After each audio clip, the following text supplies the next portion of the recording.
Hey everyone, welcome to the Top 10 list. Here's my top 10 favorite sci-fi movies of the decade. Yes, from 2000 to 2016. Okay, just a few weeks ago I just finished my list of my favorite movies of the decades. I'm glad you all enjoyed them. I'm glad everyone was starting to watch them. Everyone was watching them and enjoying them. And all that led to my top 10 favorite movies of all time list. And again, you all enjoyed it. So yeah, I thought I'd continue on doing videos like that. This is my top 10 favorite sci-fi movies of the decade. So yeah, I'm going to do this for each decade for sci-fi films. So yeah, I'm going to start with this decade from 2010 to 2016, and then I'm going to go to the 2000s, the 90s, 80s, 70s, 60s, and all the way back, and that's all going to lead to my top 10 favorite sci-fi movies of all time. And who knows, if all these lists do well, maybe I'll do another one for comedies and action movies. So yeah, I can't wait to do this. This is going to be really fun, and let's get started. Here's my top 10 favorite sci-fi movies of this decade. And at least before our top 10 list, you gotta have your honorable mentions. My honorable mentions for my favorite sci-fi movies of this decade are Paul, The World's End, Guardians of the Galaxy, Prometheus, Rise of the Planet of the Apes, Dawn of the Planet of the Apes, Edge of Tomorrow, X-Men First Class, and The Hunger Games Catching Fire. All phenomenal movies, just couldn't make the top 10 list, but didn't make my top 10 was my number 10. And my number 10 is Lupa! Yes, Lupa, written and directed by Rian Johnson, who's going to be doing a Star Wars movie in his future. Nice! But yeah, he did, this guy started off doing the movie Brick, a great Canadian film with Joseph Gordon-Levitt, check that out, but this was his second movie that came out in 2012, yes.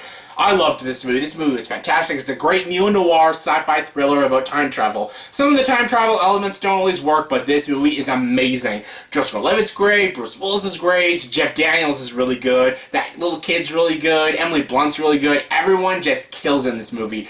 The thrills, the cinematography, the editing, the action scenes. I love how they do the time paradoxes in this movie. And some scenes may confuse you, but they all add up really well. The ending's the only part I have a little bit of a problem with, but all in all, this movie is fantastic. It's one of my favorite science fiction films. It's one of my favorite time-traveling movies. One of my favorite Joseph Gordon-Levitt movies. What else can I say? Looper is awesome. Coming number 9 is Source Code. Yes, this is Groundhog Day on a train, and it's sci-fi-ish, but yeah, I love this movie. Jake Gyllenhaal stars in this movie with Michelle Monaghan, Vera Farmiga, and Jeffrey Wright. Yeah, I think I'm right. This movie's so good. Also, Russell Peters is in this movie on the train. Basically, the story of this movie is about a soldier who basically gets transported into a body, which is from the past, and he goes into the past on this train that blew up like a day ago and stuff, and he basically has to live that day on the train for 15 minutes, and he has to keep repeating that 15 minutes and find out who's the one that blew up the train and stuff. And this movie is so good. This is a movie directed by Duncan Jones. Duncan Jones is such a great director. I'm curious to see what he does with Warcraft, and I loved what he did with the movie Moon, but yeah, I love Duncan Jones' first movie, Moon, which was a great movie, but what he did with Source Code was visually attentive and amazingly creative, and I love all the performances, especially by Jake Gyllenhaal, and this movie's great. It's a Groundhog Day for sci-fi fans. Coming number 8 is Attack the Block. Yes, this is a British comedy, but also a science fiction film, and I love this movie. This introduced us to John Boyega. Yes, in this movie, he's the leader of a gang, and his name is Moses. Yes, it's awesome. The story of this movie is about basically about this ghetto block in England, and they get attacked by aliens. And they look like big gorillas and stuff, and basically, they have to survive the night in their block, and they have to defeat these aliens and stuff, and this movie is very comedic. If you love British comedy, and it's also a great sci-fi movie. It's also pretty intense and pretty scary. I love John Boyega in this movie. I love Nick Frost in this movie. I love how creative it is. I love how fun it is. I love how entertaining this movie is. It's just awesome. If you haven't seen Attack the Block yet, check it out. It's awesome. Coming number 7 is Super 8. Yes, this movie's written and directed by J.J. Abrams himself, and yes, this maybe no Star Wars Force Awakens or Star Trek, but it's still a great movie. I love this movie because this movie is almost like an homage to E.T. and also film lovers, because I love the first act of this movie, but a bunch of these kids filming their own zombie movie, but then all of a sudden a train explodes and an alien ends up in their town and it starts, taking people. Is it killing them? Who knows? This movie has 3 acts, and each 3 act is like different stories. The first act is the kids making their movies. The second act is the main kid's father, the police officer, trying to find out what's happening. And then the third act is straight up sci-fi thriller, this alien taking people and stuff, and then figuring out what this alien really wants and stuff. This is a great movie. The visuals are great. The performances by all these kid actors are all really good, especially Elle Fanning. She's great. I also love Kyle Chandler in this movie. He's fantastic. The performances are really good. I love the story. It's no E.T. the extraterrestrial, and it's no Star Wars or Star Trek, but I love this movie. It's a very underrated movie, and I think people need to check it out. Super 8, great film. Coming number 6 is The Avengers. Marvel's The Avengers. 2012 gave us The Avengers. This is the movie we've all been waiting for. We saw Captain America, Iron Man, and Thor, and Hulk. We wanted to see them all in a movie together, and it was amazing. As soon as we saw the lineup, all up in a circle around each other in that trailer, we're like, this movie's going to be fucking amazing. And of course, this movie's written and directed by Joss Whedon, the king of the nerds, the best TV creator out there.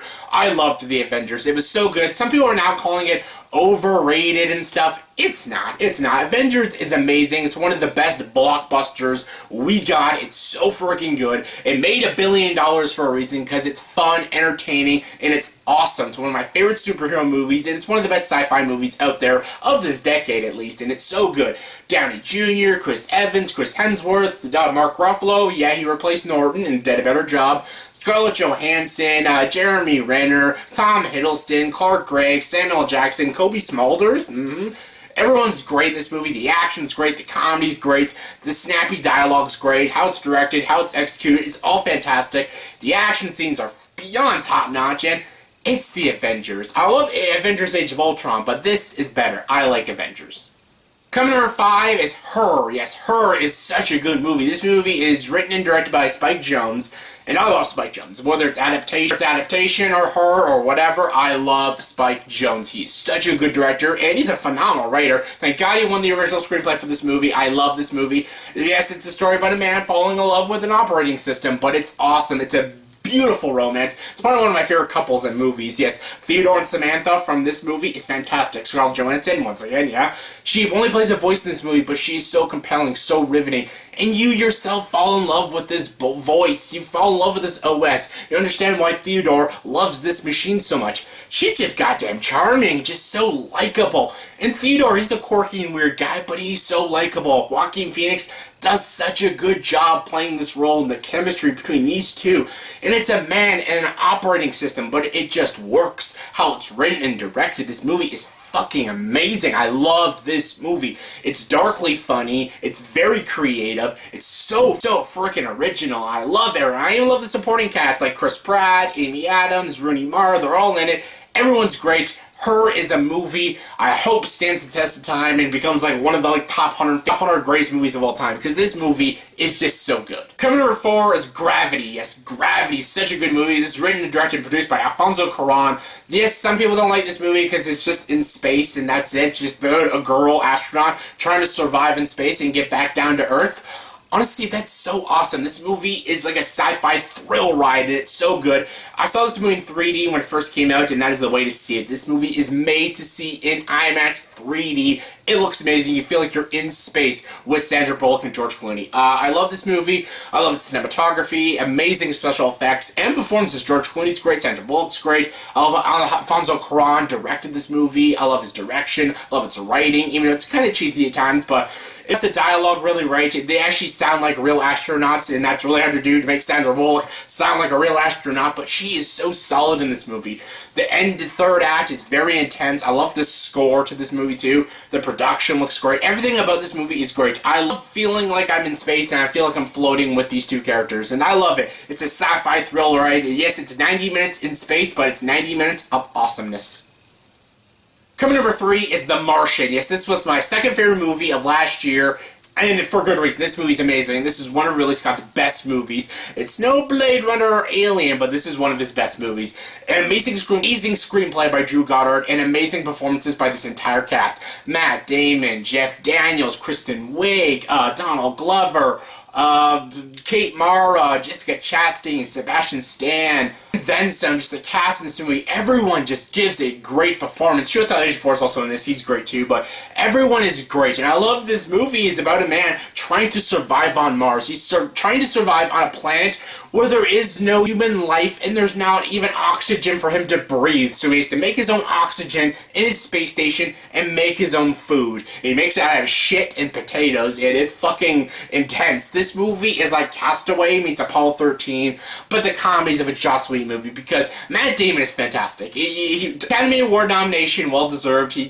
gonna beat Leonardo DiCaprio, but he was still so good in this movie. Totally deserved the nomination. I love his character. His character is so likable and so funny in this movie, and I just love how he survives. He's a very smart, brilliant, and hilarious guy. This movie is very intense, very comical, and very hard-hitting at times, and I love it. Shots, its score, its direction, its writing, its acting, everything about this movie is fantastic, and The Martian is my third favorite sci-fi movie. Love it. Coming number 2 is Star Wars: The Force Awakens. Yes, I have went on and on about this movie. I did a 10-minute review. I did a top 10 favorite Force Awakens characters. I just bought the Blu-ray yesterday, and I'm going gaga over this movie. I saw this movie 3 times in theaters. I've seen it twice since I've owned the Blu-ray now, and I love this movie. This movie brought Star Wars back. The prequel shit on the original series, but this brought it back to the great quality of Star Wars. It's not better than Empire Strikes Back, but this movie actually might be my second favorite Star Wars movie. I love this movie. Its practical effects, its new characters. I love these new characters. I love Rey, Finn, Poe Dameron, BB-8, Kylo Ren, General Hux, Commander Snoke. I love these new characters, and I love that they brought the old characters back. Even though Luke doesn't say anything, it's good to see him back. R2-D2, C-3PO, Chewbacca, and most importantly Han Solo, and even Leia. And I loved this movie. This movie brought Star Wars back, and it's got more sequels coming out, and I'm excited for this. This just shows you how great of a director J.J. Abrams is. He actually listened to the Star Wars fans, and he himself is a Star Wars fan, made this movie amazing between him and great writing with him and Lawrence Kasdan and John Williams' brilliant score, amazing story, amazing characters, great performances, especially by Adam Driver. I loved this movie. Force Awakens was my favorite movie of 2015, and it's probably my second favorite sci-fi movie of this decade. And my number 1 favorite movie of this decade is, of course, Inception. Boom!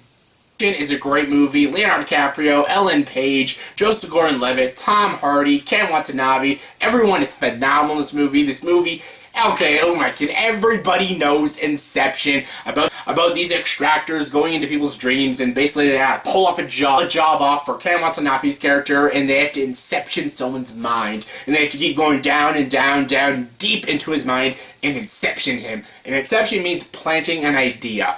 And this movie's fantastic. The dream theories and the philosophies in this movie are just fantastic. Christopher Nolan wrote and directed this movie amazingly well. The cinematography and the special effects in this movie are top freaking notch.